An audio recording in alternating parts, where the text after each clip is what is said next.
국세청 유튜브 구독자 여러분 안녕하십니까? 차트를 달리는 연말정산 인적공제와 함께 하고 있습니다. 이번에는 어떤 주제입니까? 네, 자녀 직계 비속 기본공제입니다. 당연히 이 직계 비속 기본공제에도 요건이 있겠죠. 자녀의 나이가 20세 이하이고요. 연간 소득금액 합계액이 100만 원 이하이면 기본공제를 받을 수 있습니다. 네, 여기서 이제 나이의 계산법은 또 똑같이 너무나도 사실 계산하기 좋은 해입니다. 2020년이라서요. 그렇습니다. 마이너스 네. 20 하신 다음에 네. 거기에 12월 31일 넣으시면 됩니다. 맞습니다. 그러니까 2000년 12월 31일생. 땡.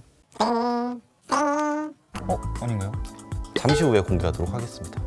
뭘 자꾸 이렇게 잠시 후에 하는 거야? 또 3위부터 한번 살펴보죠. 가볼까요? 네. 네. 직계 비속 기본공제 3위. 따로 살고 있는 자녀에 대해서도 기본공제 받을 수 있나요?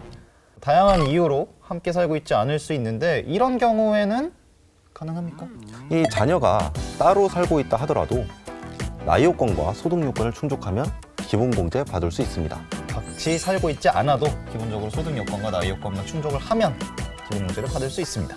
바로 깔끔하게 2위 넘어가 볼까요? 네, 2위 가보겠습니다. 자, 2위. 아르바이트하는 자녀에 대해서도 기본공제 받을 수 있나요?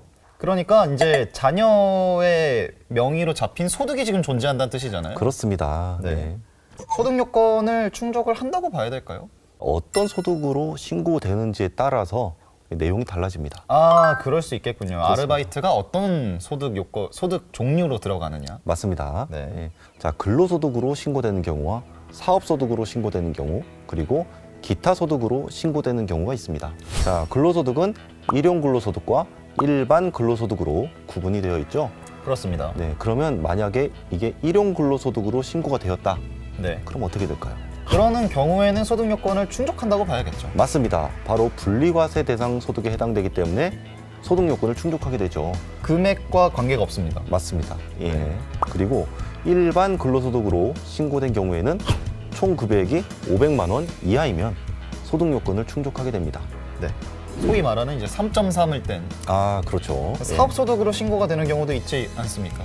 종합소득세 신고기간으로 넘겨야 되는 건가요? 자녀가 종합소득세 신고를 하면 이제 그 소득 금액이 100만 원 이하에 해당되는지를 확인하시면 되겠습니다. 그걸 먼저 확인하시고 소득 요건이 충족이 되신다면 이제 기본공제 요건으로 넣으시면 되겠군요. 맞습니다. 네. 네. 기타 소득이 있습니다. 기타 소득. 네. 예, 기타 소득이 있는데요. 좀 복잡하죠. 네, 기타 침 이렇게 됩니다. 결론만. 네. 자, 기타 소득 금액이 300만 원 이하이면 분리과세 선택이 가능하고요. 이때 기타 소득 금액은 총 수익 금액에서 필요 경비를 차감한 금액입니다. 그리고 기타 소득 금액이 100만 원 이하이면 소득 요건 충족하고 100만 원 초과 300만 원 이하이면 분리과세를 선택한 경우에 한해서 소득 요건을 충족하고 그다음 300만 원을 초과하면 소득 요건을 충족하지 않습니다. 이제 또 뭐 기타 소득 금액은 뭐 이분께서 뭐 알아서 또 한다고 하시니까요. 외전하신다면서 기타 소득 금액 계산 방법. 아, 그 외전을 얘기하는 바람에 저희 사이에 자꾸 내전이 일어나는 것 같은데요. 소득이 어떻게 들어가느냐의 종류에 따라서 이제 기본공제를 받을 수 있느냐 없느냐의 여부가 달라질 수 있다는 점이 2위가 됐겠죠. 네, 그렇습니다. 대망의 1위입니다. 대망의 1위. 대학생 자녀도 기본공제 받을 수 있나요? 나이 요건에 대한 얘기가 될 테니까 네. 한번 가보시죠. 공제 대상 부양가족의 판정은 과세기간 종료일, 즉 12월 31일을 기준으로 판정을 합니다. 그렇습니다. 자, 2020년 12월 31일 현재 20세 이하에 해당이 돼야 되는데요. 그렇습니다. 2020에서 20을 빼면 2000년이 나오죠. 아, 그럼 1월 1일 이후군요. 그렇습니다. 자, 그런데 제목이 왜 대학생 자녀일까요? 왜냐하면 대학생은 사실 20세를 넘는 경우도 있거든요. 2000년 1월 1일 이후에 출생한 자녀라면 기본공제를 받을 수가 있다. 이것이 바로 핵심 포인트입니다. 끝인가요? 자, 이제 이해하셨으니까 예외를 봐야죠.